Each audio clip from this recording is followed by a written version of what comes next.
책 낸 것도 봤고 이제 성수동에 대한 얘기들을 좀 많이 들었는데 성수형 사회계약 제도화된 연대 이 과정이 굉장히 녹록지 않았을 텐데 어쨌든 그 과정에서 좀 가장 좀 인상적이었거나 핵심적으로 말씀해 주시고 싶은 게 있으면 네. 어떤 대목인지. 이거는 이제 어떤 축적된 게 있어야 되더라고요. 네. 저희가 처음에 이제 지금 성수형 사회계약이라고 말씀드리는 게 이제 상생협약, 그 다음에 이게 더 나가면 상호협력체, 그리고 지금은 타운 매니지먼트까지 진화했거든요. 예. 근데 그 출발이 있었기 때문에 지금의 타운 매니지먼트까지 가능하다라고 보는데요. 예. 그 상생협약은 이제 거위의 배를 가리지 말자. 그렇죠. 황금알을 낳는 거위의 배를 가리지 말고 우리가 건강하게 오래 키우자. 그러려면 지방정부와 건물주, 그 다음에 상인들, 임차인들 이렇게 같이 노력을 하자. 그러기 위해서는 이 건물주들은 이제 상가가 활성화되더라도 임대료를 지나치게 받지 않겠다라는 약속. 그 다음에 상인들은 여기 상권을 활성화시키기 위해서 노력한다. 구청은 이 상권을 활성화시키도록 제도적인 또 예산적인 그런 뒷받침을 해서 거리 개선 사업을 한다.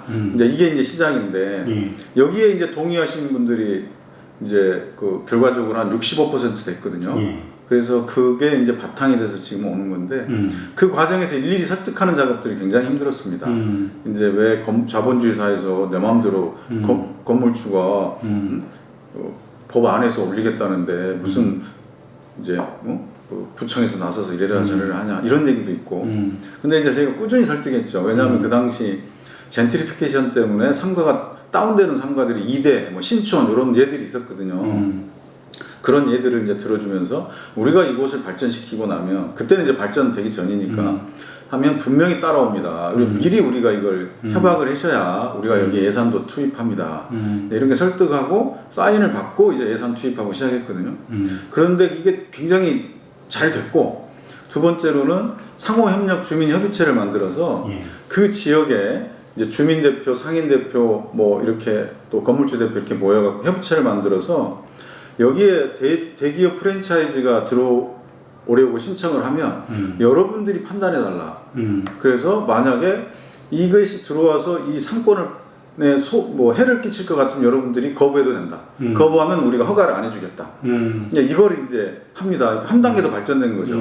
그래서 그분들이 굉장한 책임감을 갖고 상권 하나하나 이 프랜차이즈 하나하나 들어올 때마다 책임감을 갖고 심의하고 그래서 가부를 결정해 줍니다.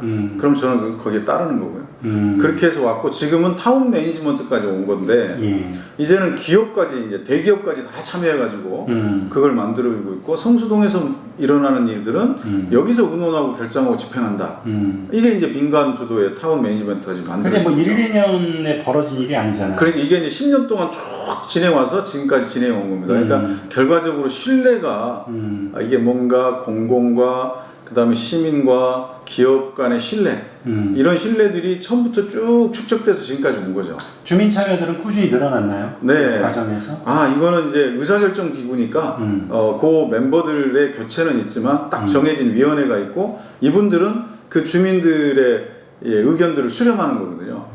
그 주민들이 그 결정된 사안에 대해서 잘 따르는. 그럼요. 네. 발전하면서 그거를 굉장히 좋은 방향으로 유지하기가 쉽지는 않잖아요. 네. 갈등들도 있고 여러 가지 그 조정에 대한 문제들이 많으니까 그런 지자체에 이러이러한 부분을 명심해야 된다라고 조언을 한다면 어떤 점을 조언하고 싶습니까?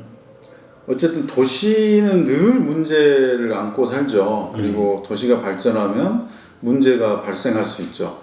그런데 그걸 언제나 우리는 해결할 수 있다라는 그런 생각이 있어야 되고 그 해결은 도시를 이루는 구성원 전체 힘으로 해결하겠다라는 그 생각이 있어야 됩니다. 저는 처음부터 성수동에 기업을 유치하고 하기 위해서 해왔는데 기업을 유치를 하려고 했더니 결국은 기업은 사람을 따라가는 거거든요.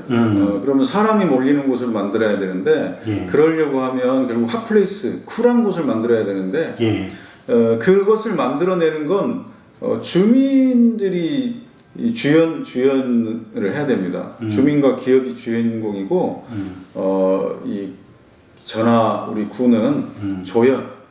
그래서 그분들이 마음껏 빛날 수 있게 옆에서 이렇게 제도적 예산적 뒷받침을 해주는 것. 그게 이제 조연의 저희들이 역할이고 주인공이 자기 캐릭터를 충분히 살릴 수 있도록 뒷받침을 해주는 거거든요. 근데 그게 이제 나라라면 국민 주권이고 구라면 국민 주권 아닙니까? 네 그런 의미라고도 볼 수 있겠습니다만은 어쨌든 저는 지금 생각할 때 저희가 성수동이 이렇게 된 이유 중에 하나는 저희가 앞장서서 뭐 끌고 가려고 하지 않았던 거. 네, 철저하게 조연의 역할을 하려고 했고 그래서 주연들이 빛나게 됐고 주연들이 끌고 갔기 때문에 성수동이 오늘의 성수동이 있었다 이렇게 생각합니다. 그 성동구 정책 방향을 결정할 때 어쨌든 간에 한정된 예산 때문에 모든 일에 대해서는 우선순위를 하게끔 되어 있잖아요. 뭐 네. 예산이 무한되면 뭐 다 동시 진행하면 되는데 그때 어떤 그 청장님의 원칙이랄까 이런 순서로 정책 결정을 더 신경 쓴다라는 그러한 원칙과 기조가 있다면 어떤 겁니까? 저는 맨 처음에 할 때 성동구가 지속 가능하게 발전한다라고 봤을 때 뭐가 제일 필요할까? 그러면 보통은 이제 아주 지속 가능한 도시는 3터, 1터, 쉼터가 조화롭게 발전을 해야 됩니다. 그래서 그러려면 이제 성동구를 보니까 3터도 많이 개선되고 있고 그런데 1터 그러니까 기업이 없고 또 우리가 상업지역이 별로 없으니까요. 그래서 그러면 이 1터를 강화시키는 것이 우선이다.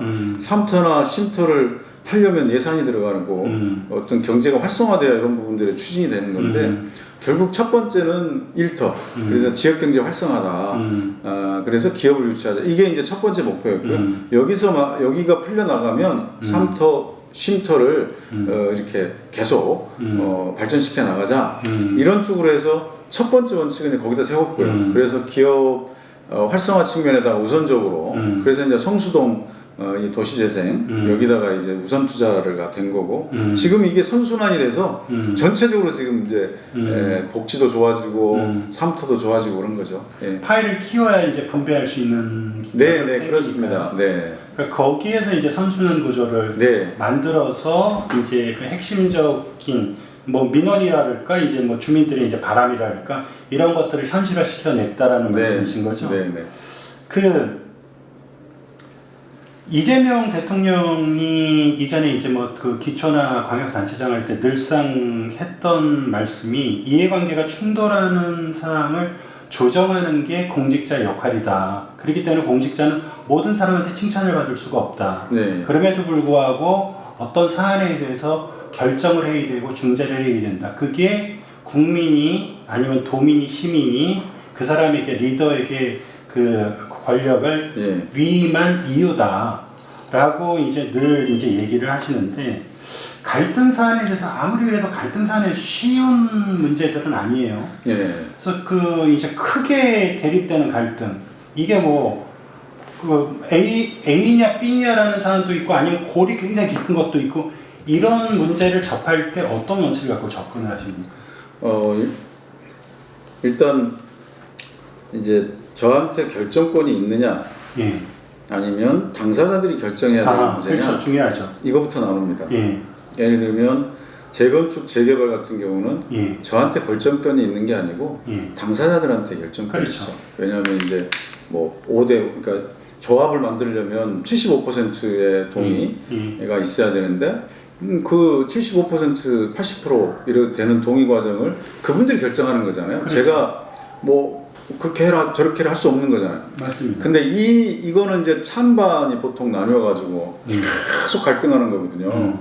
뭐 비대위하고 조합 측 예를 들면 그렇죠. 뭐 추진위하고 비대위 이런 건데 이럴 때는 저는 계속 만나게 해드립니다. 제가 이제 그 중재자 부탁에 대해서 양쪽의 의견을 제가 같이 얘기할 수 있는 기회를 드리고 제가 배석해서 계속 얘기를 합니다.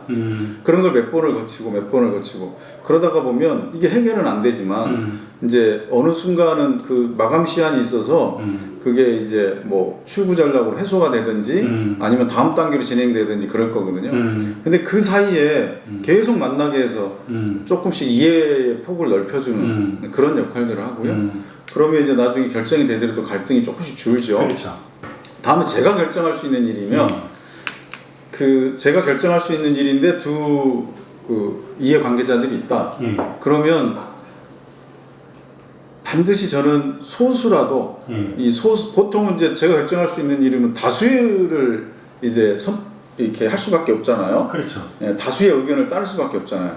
근데 뭐 예를 들면 7대 3으로 의견이 갈렸다. 어떤 안에 대해서. 그럼 제가 결정할 수 있는 일이니까 이걸 떠나서 7을 선택할 가능성이 높잖아요. 그렇죠.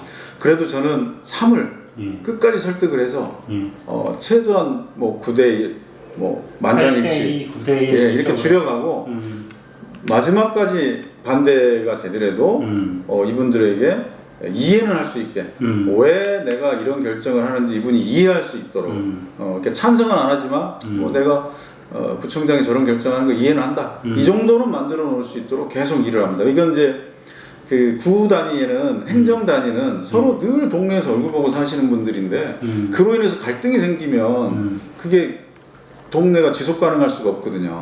그래서 그런 측면에서 하고 결과적으로 판단할 때 결단 내릴 때 결단을 해야지만 결단 전에 최대한 설득해서 이렇게 진행한다는 말씀드립니다.